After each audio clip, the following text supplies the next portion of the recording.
Death and dignity. Ezekiel 34:16. I will seek the lost, and I will bring back the strayed, and I will bind up the injured, and I will strengthen the weak, and the fat and the strong I will destroy. I will feed them in justice. James 5:13 through 15. Is anyone among you in trouble? Let them pray. Is anyone happy? Let them sing songs of praise.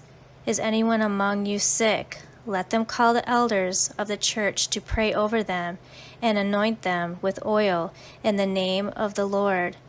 And the prayer offered in faith will make the sick person well. The Lord will raise them up. If they have sinned, they will be forgiven. When a loved one is sick, you want to make sure you have done your best to make them comfortable. You also will want to make sure they have the care they deserve. In this presentation, I will cover power of attorney and how to choose the right person, what a living trust is, hospice care, funeral arrangements, and what the next steps are after a loved one has passed away. Our culture has a difficult time talking about death, which causes us to struggle with our grief. If we were more open, we may find it easier to seek and give the right support when it is needed. The main reason I picked this topic is because I was able to help my mom and dad with the last stages of their lives. I learned so much through this process that I felt this was a subject that I had a lot of knowledge to offer others. With both of my parents, I had hospice come in and assist me with all of their medical treatments, counseling, and gaining access to organizations that could help with in-home equipment like hospital beds, oxygen, and food delivery.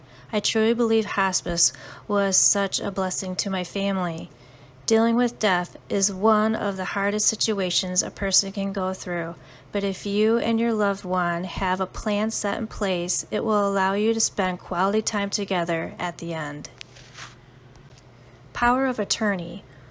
What's a power of attorney? A power of attorney, POA, is a legal document giving one person the power to act for another person. There are different levels of control with a POA. A POA can have the ability to manage your property, finances, or medical affairs. What kind of decision can the medical POA make? You could limit your representative to certain types of decisions. For example, the decision to put you on life support when there is no hope of you getting better. On the other hand, you could allow your representative to make any healthcare decisions that might come up. This includes decisions to give, withhold, or withdraw information, consent to any type of health care or medical and surgical treatments. Other decisions that may be included are psychiatric treatment, nursing care, hospitalization, treatment in a nursing home, home health care, and organ donation. A financial POA has the power to handle financial and business transactions, buying life insurance, settling claims, operating business interests, making gifts, and employing professional help. In order for someone to grant power of attorney, he or she must be of sound mind. Talk to your loved ones to make sure he or she understands what is meant to sign over power of attorney. You must emphasize that they will vacate their decision-making authority. How do I choose the right power of attorney? Trust is a key factor when choosing an agent for your power of attorney. Whether the agent selected is a friend, relative, organization, or attorney, you need someone who will look out for your best interests, respect your wishes, and won't abuse the powers that were given to them. After you have chosen the POA and the documents have been written up, you must sign and notarize the original power of attorney document and certify several copies. Banks and other businesses will not allow your agent to act on your behalf unless they receive a certified copy of the power of attorney. A living trust is a legal document that states who you want to manage and distribute your assets if you're unable to do so, and who receives them when you pass away. Having one's help communicate your wishes so your loved ones aren't left guessing or dealing with the courts. A living will is a statement of decisions you made yourself. It tells the doctor that you do not want to be kept alive by machines if there is no hope of getting better. A medical power of attorney gives someone else the authority to make medical decisions for you if you are unable to make them for yourself. It is meant to deal with situations you cannot predict. Because you cannot predict these situations, you cannot decide in advance what choice you would make. The medical power of attorney allows you to pick the person that you trust to make these kinds of decisions when you cannot make them for yourself. Administration of your living trust after your death. After the grantor of the living trust passes away, the living trust must be managed and the trust assets distributed according to the wishes of the grantor according to the trust agreement. Distributions of beneficiaries such as a surviving spouse, minor children, and other designated in the living trust should be continued while the affairs are finalized. There are a number of steps that must be taken after a person's death. If he or she is not the surviving spouse, the successor trustee should work together with the surviving spouse. Hospice. What is hospice care? Hospice care is for people who are nearing the end of life. The services are provided by a team of healthcare professionals who maximize comfort for a person who is terminally ill by reducing pain and addressing physical, psychological, social, and spiritual needs. To help families, hospice care also provides counseling, respite care, and practical support. Unlike other medical care, the focus of hospice care isn't to cure the underlying disease. The goal is to support the highest quality of life possible for whatever time remains. Every Medicare certified hospice provider must provide these 4 levels of care. Level 1, routine home care. Level 2, continuous home care. Level 3, general inpatient care. Level 4, respite care. Who can benefit from hospice care? Hospice care is for a terminally ill person who's expected to have 6 months or less to live, but hospice care can be provided for as long as the person's doctor and hospice care team certify that the condition remains life-limiting. Where is hospice care provided? Most hospice care is provided at home, with a family member typically serving as the primary caregiver. However, hospice care is also available at hospitals, nursing homes, assisted living facilities, and dedicated hospice facilities. A hospice care team typically includes doctors. Each patient gets to choose a primary doctor. This can be your primary doctor or a hospice doctor.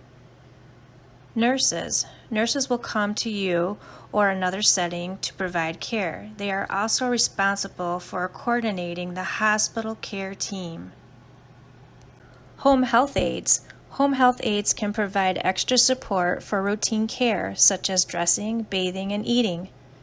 Spiritual counselors. Chaplains, priests, lay ministers, or other spiritual counselors can provide spiritual care and guidance for the entire family.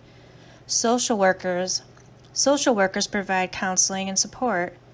Pharmacists. Pharmacists provide medication and suggestions regarding the most effective ways to relieve symptoms. Volunteers.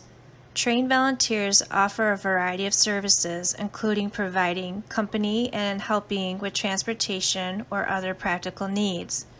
Other professionals. Speech, physical and occupational therapists can provide therapy if needed. Bereavement counselors. Trained bereavement counselors offer support and guidance after the death of a loved one in hospice. In-home hospice care. Specialized medical staff, aides, social workers, counselors, and chaplains help serve the physical, emotional, and spiritual needs of both the patient and their loved ones in the comfort of their own home. Whether you live in your own residence, a family member's home, a nursing home, or an apartment, they bring hospice service to you, making sure you receive the medical care required to keep you comfortable, explaining things to keep you and your caregivers informed, and providing emotional support to bring you and your loved ones peace. Funeral arrangements. How do I plan a funeral? Planning a funeral service can be overwhelming. Nobody shows you how. Nobody even talks about what to do when a loved one dies. Trying to make funeral arrangements in the aftermath of a tragedy can be one of the most difficult things you will ever face. There are many components to planning a funeral: embalming or cremation, a full service at a funeral home, a graveside one, or a DIY ceremony. Who will be there? A viewing of the deceased or not? Burial in the ground or a tomb? Or ashes scattered somewhere meaningful? In the United States, there has been a growing trend in people choosing cremation. The National Funeral Directors Association calculated the average cost of a burial funeral to be $7,300 and the average cost of a cremation funeral to be $3,100. So if you plan on saving money on funeral expenses, then I highly recommend choosing a cremation funeral. Plan in advance, but don't pay in advance. Funeral homes sell plans that promise better rates if you buy a package now, years before you die. The drawback to prepaying is that your situation can change between the time you pay and the time you die. Funeral homes go out of business, which leaves no one to honor the plan you bought. Or you may die in a city far from where you paid for a funeral and a plot. If you're worried about there being enough money to pay for your funeral, set up a payable on death account. This is a bank account that lets a person you designate as beneficiary receive the money in the account when you die. The idea is that your beneficiary will use this money to pay for your funeral. A payable on death account works just like a regular bank account, so you can make deposits in it regularly while you're alive. There are 4 types of funeral services. Traditional full-service burial includes viewing or visitation, funeral ceremony, and burial at the gravesite. Direct burial happens when the deceased is buried shortly after death without any funeral service. Direct burial tends to be an affordable funeral option. A simple box can be used for burial instead of an expensive casket. Full-service cremation includes a viewing or visitation, a funeral service, and basic cremation. Direct cremation happens when the deceased is cremated shortly after death without any funeral service or other formal ceremony. Celebration of life honors the memory of a loved one in a personalized way. The major difference between a memorial service and a funeral is that there is no body present at a memorial service. Funerals are held soon after death, often within a week. A memorial service can be held at any time, any place. To do immediately after someone dies. 1. Get a legal pronouncement of death. If your loved one dies in a hospital or nursing home where a doctor was present, the staff will handle this. An official declaration of death is the first step to getting a death certificate, an important piece of paperwork. But if your relative died at home, especially if it was unexpected, you'll need to get a medical professional to declare them dead.